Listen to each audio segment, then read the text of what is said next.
So hey, Lawn Care Nation, spring is just around the corner, and with that is inevitably the influx of calls from potential clients coming in, all looking for quotes for lawn service. So I thought in this particular video I would show you guys the actual document I use as my quote sheet that I email clients.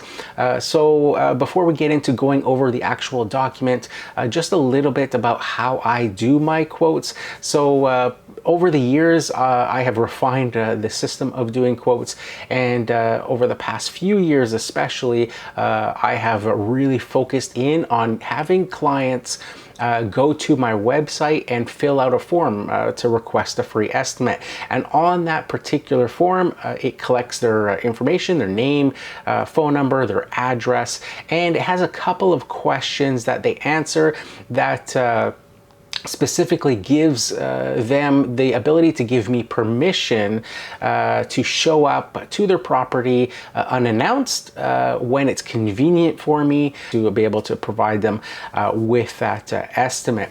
Now, if you guys want me to talk a little bit about that and do a specific video on that, just let me know in the comments below, and I'll put a video together on how I set up that form, what I use, and go over those details. But that is predominantly the way that I'm collecting information, and in that form it says that they'll get a written estimate within 7 days. Now, even in cases where I am face to face with a customer and walking their property with them, I still will not tell them the estimate when I'm standing there face to face with them.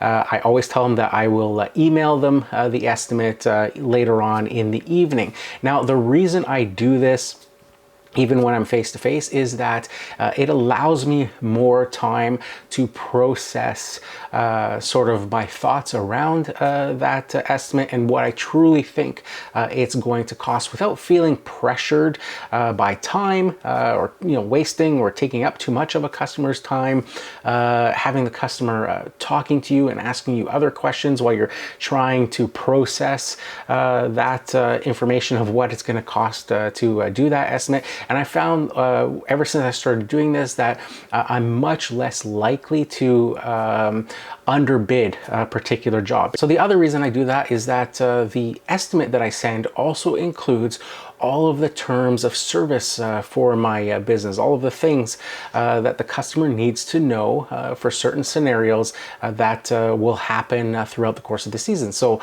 what happens if I show up to a property and there's dog waste on that particular mowing day? Or what happens in the fall when the leaves start falling? Or what is the cancellation policy and terms and conditions of that? What happens with obstacles in the lawn and things like that that might come up from time to time. So because the estimate not only includes the prices that they've requested for particular services and also those terms and conditions, I found that by emailing that estimate to the client, they will then respond by email to let me know whether or not they want to go ahead with service. And by doing that, I now have a written record of the particular estimate and everything that they're agreeing to with them replying to that estimate. So it makes it a lot easier going forward, especially since with all of my clients, they're all credit card on file clients. So I collect all of my customers' credit card information before I start working, and then I bill them once a month directly to their credit card. So by having all of those terms and conditions included in that particular estimate sheet and them agreeing to it, then there's no surprises when it comes to charging clients to their credit cards, because of course the prices are laid out for the service, but also for things like dog waste and cancellation policies and things like that. So I just wanted to clear that up before we get into taking a look at the sheet. So let's dive into it. Okay, so as you can see, this is literally just a note in the Notes app on my Mac and iPhone, iPad, all that sort of stuff. It makes it very easy for me to edit, make changes, and it changes it across all of those devices, and also makes it easy for me to bring it up in the field on my phone or at home on my computer if I'm doing a quote in the evening or anything like that. And then we get into the actual estimate part. So your lawn care service estimate is And then I've got a list of my most requested services. Lawn mowing weekly, because that's what the only mowing service I offer is a weekly service. Then aeration, lime, fertilizer, moss control. Those are the most requested things. So by having those there, it's very easy for me to just go in. You can see that there's the frequency. So the mowings per week, aeration is twice a year, lime is twice a year, fertilizer 4 times a year, moss control once a year. And then I can just go in there and just change the prices after I've figured out what it's going to cost for that particular property. I can also delete these lines out if they're just looking for like mowing only service and they don't want anything else. But by having them there, it just makes it easier, a lot less typing for me in the future.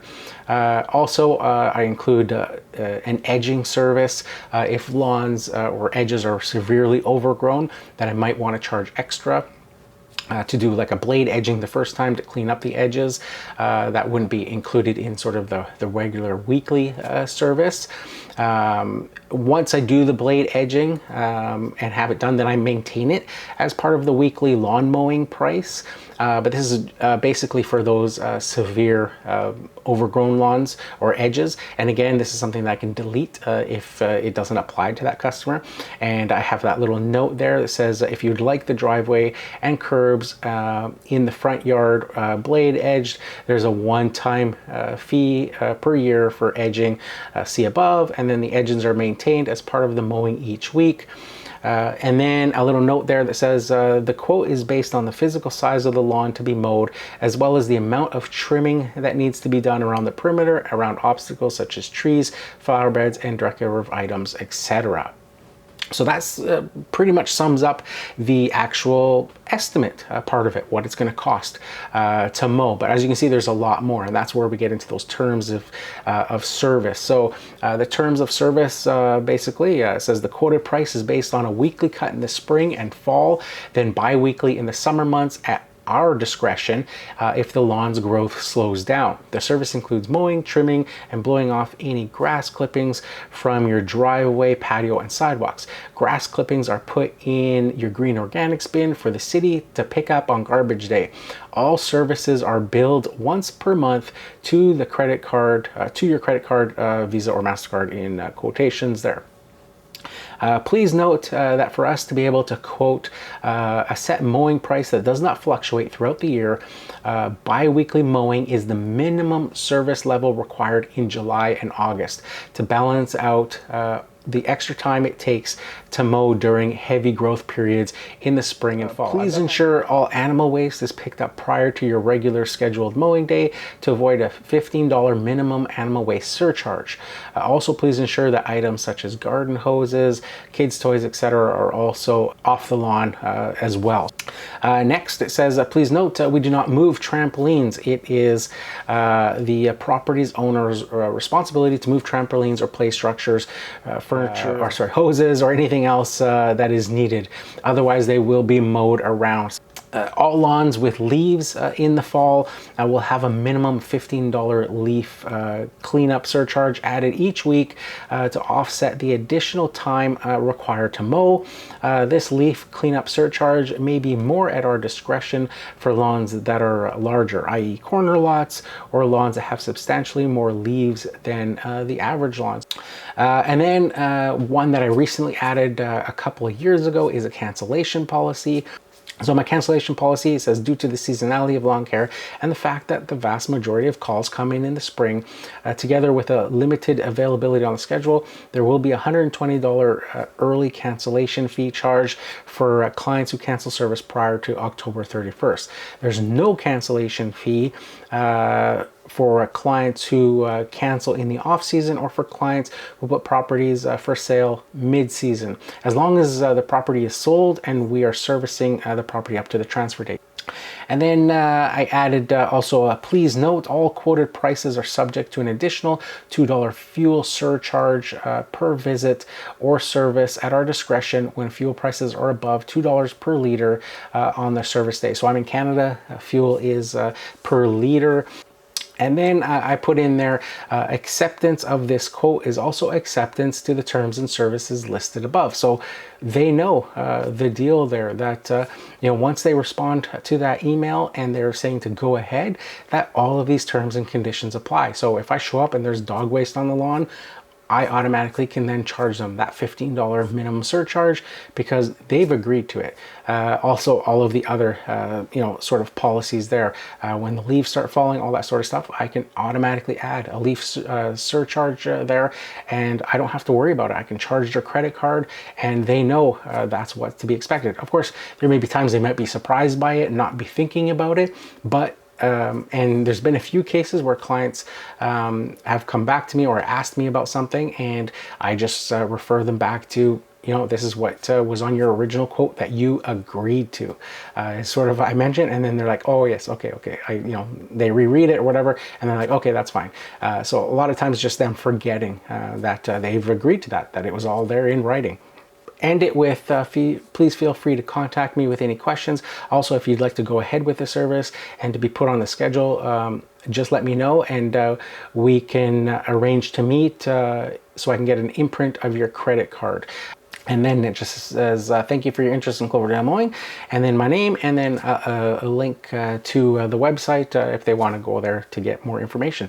So that is essentially just the text document that I use in my lawn care business. It has evolved over the years.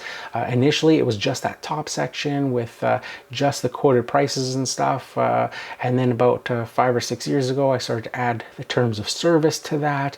And then a couple years ago, I added the cancellation policy to that. And I'm always tweaking it, always changing it as needs arise. As I see certain patterns in the way customers are asking for quotes, or sort of patterns, like I said, with customers that were just hiring for the spring and then canceling service in the summer and things like that, I started to evolve it and change it and sort of make it sort of fit the needs of my particular business. So if you guys would like a copy of this actual quote sheet, I have it available in PDF form on my website, lawncarebusinesssuccess.com. I'll leave a link in the video description where you can go there.